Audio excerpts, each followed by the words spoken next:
Speaking of refusing to back down, it's my honor to introduce you to a very brave person who is here today to speak about his personal experience with the disease. Please welcome Dan Hogan.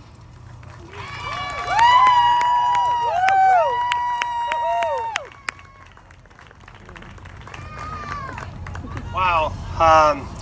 Good morning. Thank you, Anna, and thank you to the Alzheimer's Association for giving me this opportunity to talk with you today. Let me begin with how I learned that I had Alzheimer's. I had been worried about my memory since roughly 2008.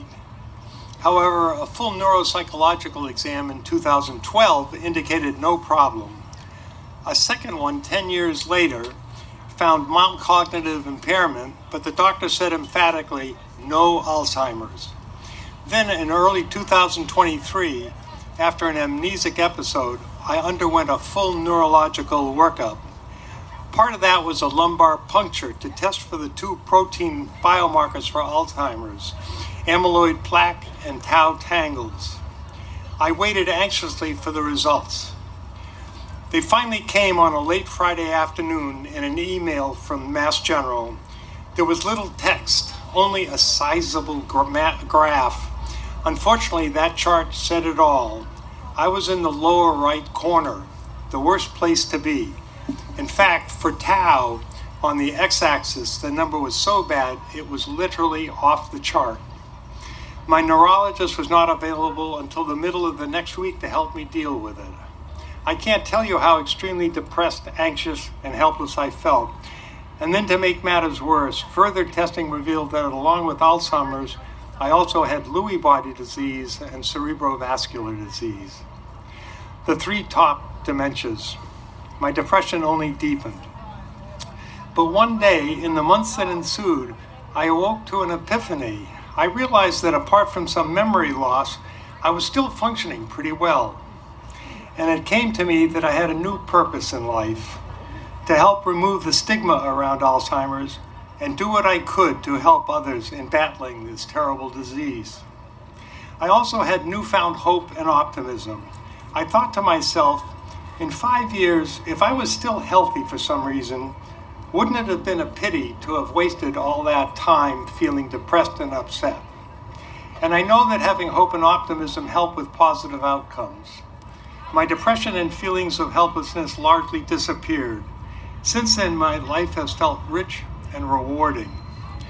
Today, at this walk, I have a message for each of us. To my fellow blue flowers who are living with the disease, let us find ways to keep our hope. For caregivers with yellow flowers, be sure to take care of yourself as well as your care partner and keep hope alive.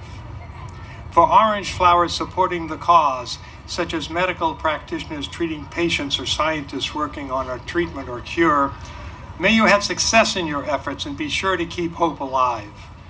And for you with purple flowers who have lost a loved one to Alzheimer's or a related illness, may you find both solace and inspiration in knowing that we are all working together to defeat this horrible disease.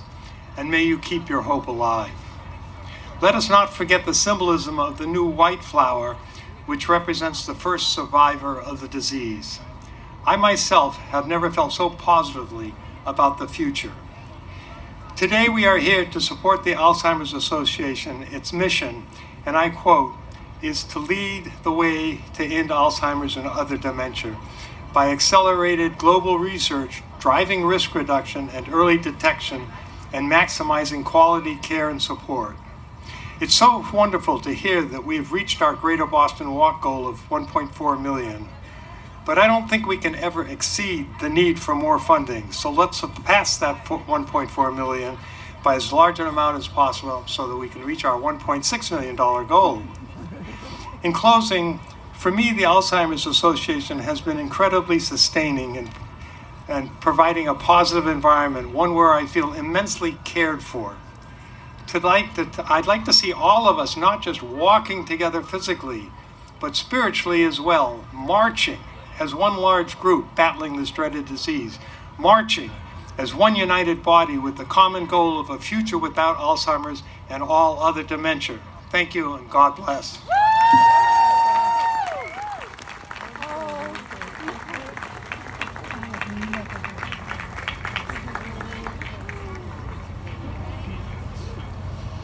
Dan, thank you so much for sharing your powerful and moving story, and thank you for everything.